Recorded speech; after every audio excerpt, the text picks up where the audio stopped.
Hello everyone, मेरा नाम है गौतम और आज इस वीडियो में हम लोग बात करने वाले हैं रिटायरमेंट प्लानिंग के बारे में। ना केवल रिटायरमेंट प्लानिंग के बारे में हम बात करेंगे बल्कि अर्ली रिटायरमेंट कैसे लिया जाए इस चीज़ के बारे में भी हम डिटेल में बात करने वाले हैं। देखो, जो लोग भी चाहे वो गवर्नमेंट जॉब कर रहे हों, चाहे उनकी जॉब प्राइवेट हो या फिर कोई अदर सोर्स ऑफ इनकम हो या फिर वो बिज़नेस ही क्यों ना कर रहे हों, एक लाइफ में ऐसा दौर आता है जब उन्हें काम बंद करना पड़ता है और रिटायरमेंट के बारे में सोचना पड़ता है। अब इस सिचुएशन में अगर उनके पास कोई रिटायरमेंट फंड नहीं है, तो उनकी लाइफ आगे बहुत ही ख़राब होने वाली है। ऐसा मैं नहीं कर रहा हूँ, ऐसे बहुत सारे एग्ज़ाम्पल आपके भरे पड़े हैं।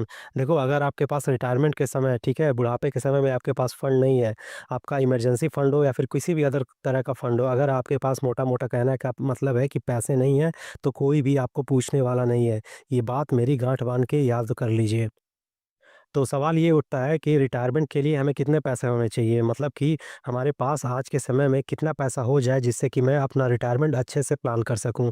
फॉर एग्ज़ाम्पल, अगर मैं कहूँ कि आज मैं रिटायर होना चाहता हूँ, ठीक है? तो आज मेरे पास कितना फ़ंड होना चाहिए कि मैं आसानी से रिटायर हो सकूँ? क्योंकि रिटायरमेंट के समय देखो, रिटायरमेंट के बाद आपको ज़्यादा से ज़्यादा क्या खर्चे होते हैं।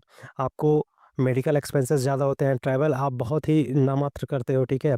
इसके अलावा एजुकेशन, बच्चों का जो एजुकेशन होता है, उस पे कुछ खर्चे हो सकते हैं, उनके शादी-ब्याह पे हो सकता है या फिर कोई अगर आप हाउस बाय करना चाहते हैं या रेंट करना चाहते हैं, तो उस पे खर्चे होंगे। मोटा-मोटा यही खर्चा होता है, इसके अलावा कोई छोटे-मोटे खर्चे होते होंगे, ठीक है? तो अगर हमारे पास कितना फंड आ जाए कि हम अपना रिटायरमेंट प्लान कर सकें, इसी के बारे में ये डिटेल वीडियो होने वाला है। तो जैसा कि अभी स्क्रीन पे आप देख पा रहे होंगे, सैलरी, उम्र और रिटायरमेंट के बारे में हम बात करने वाले हैं। तो रिटायरमेंट के लिए कितना पैसा होना चाहिए जिससे कि हम अपने आप को रिटायर कर सकें, ठीक है? तो जैसा कि मैं यहाँ से बात शुरू करता हूँ कि देखो, सबसे पहले आपको पता करना होगा, मतलब आपको तो पता ही होगा कि आपका सोर्स ऑफ इनकम क्या है, लेकिन मुझे नहीं पता, तो मैं यहाँ पे एग्ज़ाम्पल मान के चलूँगा।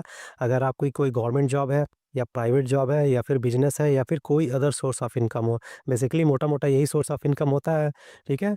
तो अगर आपकी कैटेगरी इन चारों में से कोई भी हो, ठीक है? आप जो मैं कैलकुलेशन बताने वाला हूँ, इसको उसको आप अपनी लाइफ़ में इम्प्लीमेंट ईज़िली से कर सकते हैं। इन सारी चीज़ों को ना मैं कैलकुलेट करके बताता हूँ और एक एग्ज़ाम्पल के थ्रू बताता हूँ जिससे चीज़ों को समझने में आपको बहुत ही ज़्यादा आसानी होगी। तो आ गए हैं हम अपनी स्क्रीन पे, देखो यहाँ पे साफ-साफ आपको दिख रहा होगा रिटायरमेंट फंड का कैलकुलेशन कैसे करना है।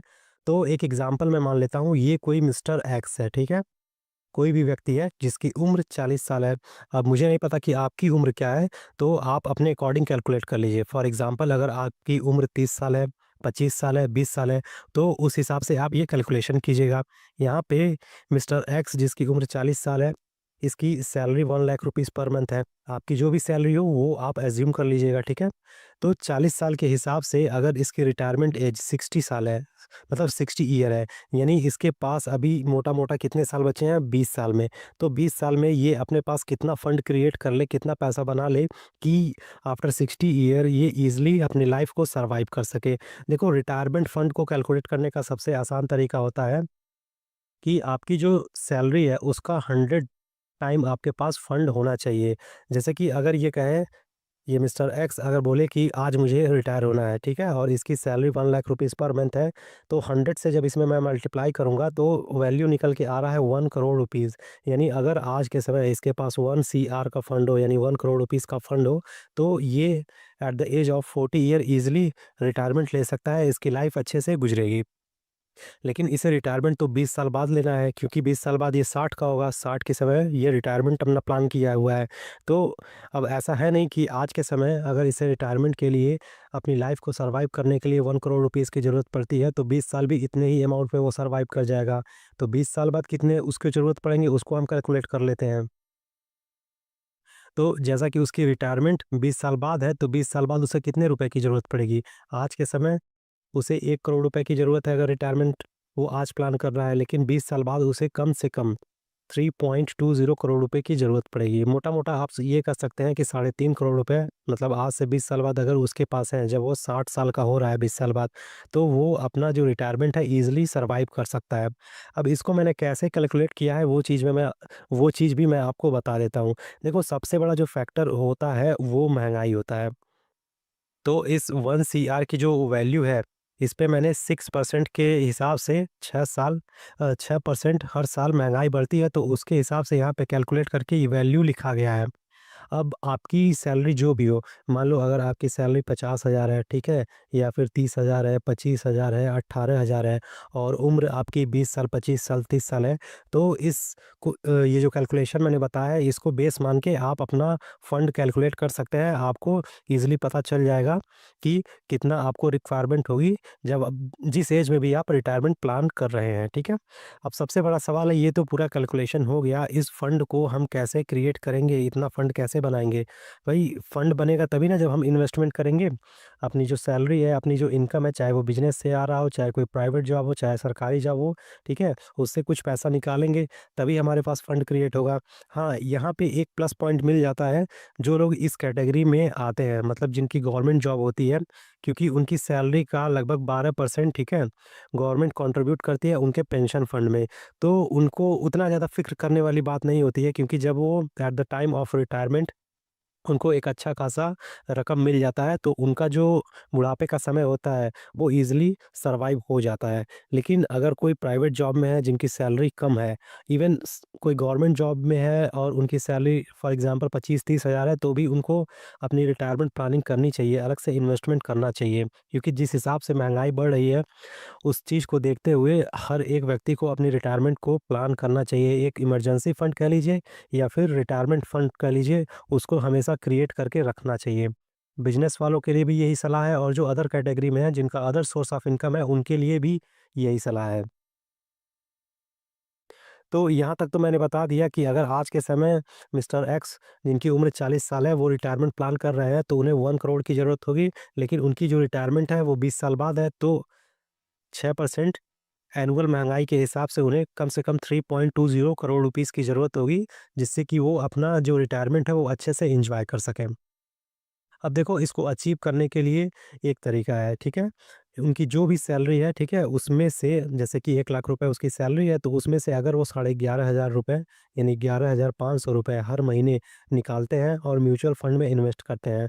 अब यहाँ पे बहुत सारे लोगों को ये आपत्ति होगी कि आप म्यूचुअल फंड में ही इन्वेस्ट करने के लिए क्यों बोल रहे हैं? देखो, यहाँ पे म्यूचुअल फंड में इन्वेस्ट करने के लिए मैं क्यों बोल रहा हूँ? क्योंकि यहाँ पे रिटर्न आपको लगभग 12 से लेके 20% के बीच में ईज़िली मिल जाएगा। यहाँ पे मैं 15% हालाँकि मान के चल रहा हूँ, क्योंकि जो इन्वेस्टमेंट मैं यहाँ पे बता रहा हूँ, वो आपका मिड कैप और स्मॉल कैप में इन्वेस्टमेंट होगा, ठीक है? जहाँ पे आपका जो मंथली इन्वेस्टमेंट होगा, उसको आपको हर महीने 10% से स्टेप हर साल 10% से स्टेप अप करना है और टाइम पीरियड 20 साल का तो है ही, क्योंकि 20 साल बाद वो रिटायर हो जाएगा।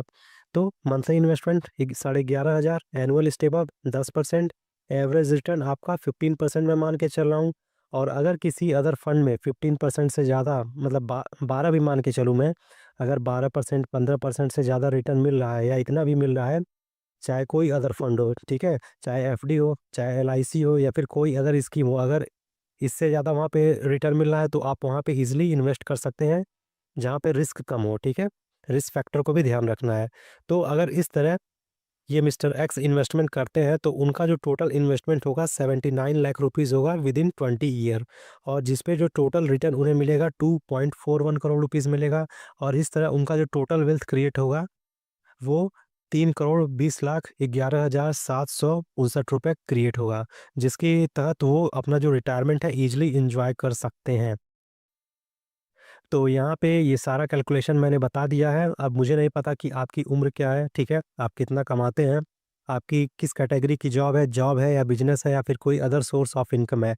मोटा-मोटा कहने का मतलब ये है कि आपकी सिचुएशन कुछ भी हो, आप किसी भी फाइनेंशियल कंडीशन में हो, आप एक रिटायरमेंट फंड को प्लान कीजिए, ठीक है? इमरजेंसी फंड को क्रिएट कीजिए।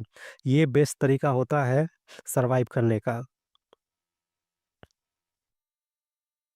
तो ये वीडियो यहीं पे होता है समाप्त, और मिलते हैं नेक्स्ट वीडियो में इसी तरह के और भी इंटरेस्टिंग पर्सनल फाइनेंस से जुड़े हुए बातों को लेकर, जहाँ पे सारी चीज़ें डिटेल में कैलकुलेट करके आपको बताई जाएगी।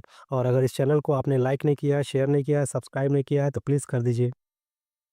अच्छा, जाते-जाते एक चीज़ मैं और यहाँ पे बताना चाहूँगा कि ये जो सारी चीज़ें मैं बताता हूँ इस चैनल पे, ये कोई फाइनेंशियल रिकमेंडेशन या फिर सजेशन नहीं है किसी भी फाइनेंशियल प्रोडक्ट को बाय करने के लिए या फिर सेल करने के लिए। ये एक just educational and awareness video है कॉमन पीपल के लिए। यहाँ पे कोई भी रिकमेंडेशन, सजेशन या प्रमोशन नहीं हो रहा है। ठीक सो मैं साइन ऑफ करता हूँ। Thank you so much.